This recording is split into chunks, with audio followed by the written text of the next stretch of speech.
Selamat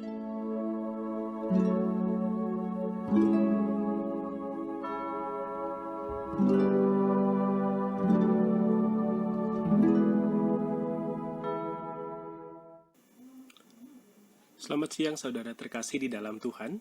Saya berharap saudara semua terus merasakan pemeliharaan Tuhan di dalam kehidupan saudara di hari-hari ini. Bagi Bapak Ibu yang sudah bekerja kembali, tetap bersemangat di dalam bekerja dan beraktivitas. Bapak Ibu, kita malam hari ini akan kembali melanjutkan perenungan hari Rabu kita di dalam kitab Ayub. Dan kita akan melanjutkan pembacaan kita dari Ayub pasal yang kedua. Saya mempersilahkan Bapak Ibu untuk membaca terlebih dahulu Ayub pasal yang kedua, seluruh ayatnya. Silahkan di pause dulu rekaman audio ini untuk saudara bisa membacanya. Nanti setelah saudara selesai membacanya, silahkan dilanjutkan kembali mendengarkan perenungan dari rekaman audio ini. Silahkan dibaca Ayub pasal yang kedua.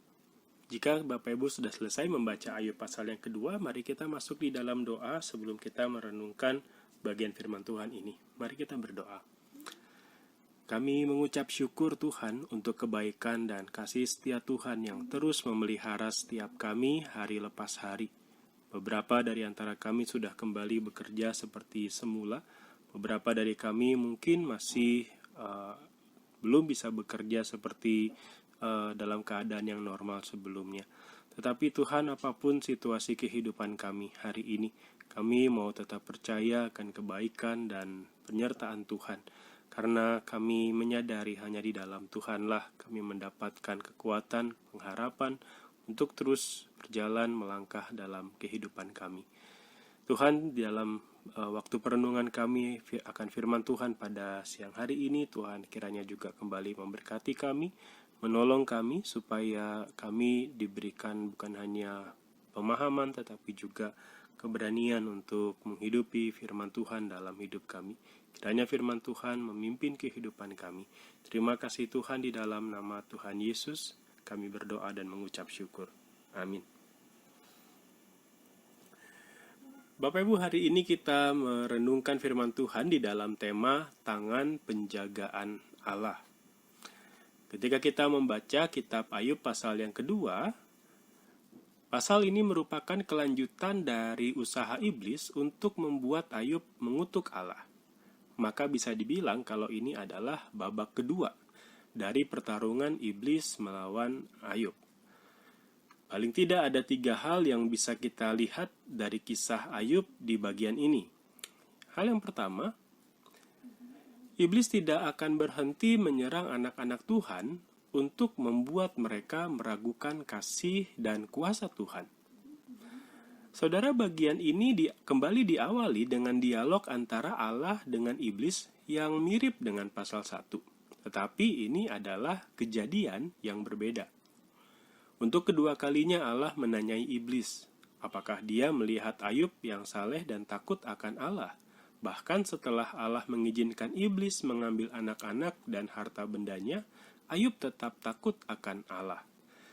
Iblis menyadari kekalahan sebelumnya, tapi dia tidak berhenti. Dia mau menyerang Ayub lebih dalam. Dan tujuan iblis tetap tidak berubah. Dia ingin supaya Ayub yang disebut Allah sebagai orang yang saleh dan takut akan Allah itu berubah, jadi meragukan kasih, kuasa, dan kebaikan Allah karena penderitaannya. Ini hal yang pertama yang bisa kita lihat dari pasal kedua ini, bahwa iblis tidak akan berhenti menyerang anak-anak Tuhan untuk membuat mereka meragukan kasih dan kuasa Tuhan. Hal yang kedua yang bisa kita lihat dari bagian ini, sehebat apapun serangan iblis buat kita, jangan pernah lupa bahwa tangan penjagaan Allah tidak pernah Allah lepaskan secara total dari kita. Ketika iblis meminta Allah untuk membiarkan iblis menyerang Ayub, sekalipun Allah memberikan izin, Allah tetap memasang batas yang tidak bisa dilewati oleh iblis. Ayat yang ke-6. Sekalipun penderitaan yang Ayub alami berikutnya tidak kalah berat, tetapi diperlihatkan bahwa Allah tetap menjaga Ayub. Kitab Ayub diberikan kepada kita supaya kita terus ingat bahwa dalam hidup kita, ya kita bisa mengalami penderitaan yang berat. dan kita tidak tahu kenapa kita mengalaminya. Kita mungkin bertanya-tanya apakah Allah tahu keadaan kita. Tetapi justru lewat kitab ini kita diperlihatkan bahwa Allah memperhatikan hidup Ayub, Allah tahu pergumulan Ayub, Allah tahu kesetiaan Ayub. Dan bukan hanya itu, sekalipun Ayub menderita, Allah yang melihat juga menjaga Ayub. Dan penjagaan Allah kepada Ayub juga Allah nyatakan kepada kehidupan kita di dalam penderitaan dan pergumulan hidup kita. Dan hal yang ketiga yang bisa kita lihat dari pasal kedua kitab Ayub ini adalah sehebat apapun pergumulan dan penderitaan kita, tetaplah percaya kepada Allah. Jangan lupa bahwa tujuan iblis membuat hidup Ayub berantakan adalah untuk membuat Ayub meragukan kasih Allah dan mengutuki Allah. Hal ini selalu menjadi tujuan iblis ketika menggoda kita, agar kita meragukan Allah dan akhirnya hidup menurut apa yang kita anggap benar. Ayub meresponi serangan-serangan iblis ini di ayat yang ke-10. Lewat perkataan Ayub di ayat yang ke-10 ini kita dapat melihat bahwa Ayub tetap percaya kepada Allah. Ayub tidak meragukan hikmat Allah yang sempurna. Dia sadar bahwa hidupnya adalah milik Allah, maka Allah bisa memberikan apa saja ke dalam hidupnya. Allah juga bisa mengambil apa saja dalam hidup Ayub. Ayub tunduk kepada kuasa Allah atas dirinya. Setelah karena iblis ingin membuat kita ragu, maka kita perlu benar-benar menjaga hati kita untuk tetap percaya kepada Allah. Percaya kepada Allah bukan berarti kita tahu apa rencana Allah. Percaya kepada Allah bukan berarti kita yakin kita pasti akan mengalami hal-hal yang baik saja dalam hidup kita. Percaya kepada Allah berarti kita meyakini hati Allah yang baik dan penuh kasih. Kita meyakini bahwa sekalipun hidup kita di dunia ini bisa mengalami penderitaan, Allah akan menjaga kita hingga kita memperoleh kemuliaan di dalam kekekalan bersama dengan Allah. Setelah inilah 3 hal yang bisa kita lihat dari Ayub pasal yang kedua. Jika hari ini saudara menghadapi penderitaan dan pergumulan, seberat apapun itu ingatlah, hidupmu adalah milik Allah. Dia bisa memberi, Dia juga bisa mengambil apa saja dalam hidupmu. Dialah Allah, sang pemilik hidupmu. Dan sekalipun kita tidak mengerti rencananya, percayalah bahwa Dia adalah Allah yang baik, Allah yang sempurna hikmatnya, yang akan menyertai setiap anak-anaknya hingga kita semua mengalami kemuliaan di dalam kekekalan bersamanya.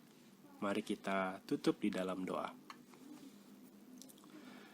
Tuhan, kami bersyukur karena Engkau Allah yang hikmatnya sempurna juga mengasihi kami dengan sempurna.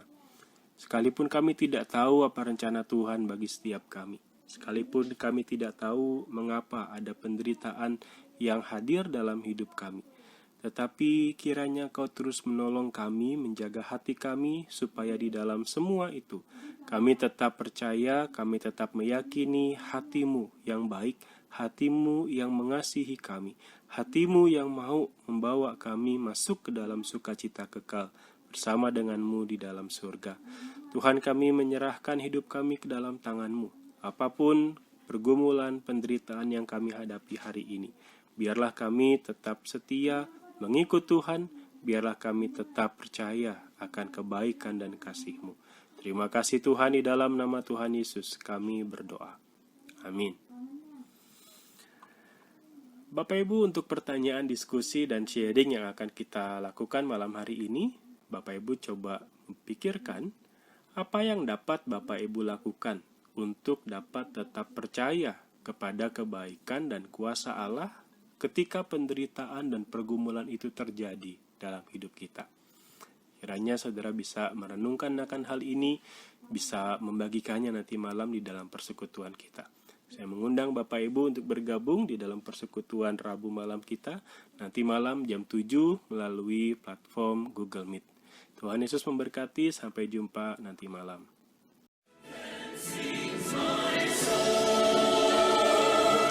My Savior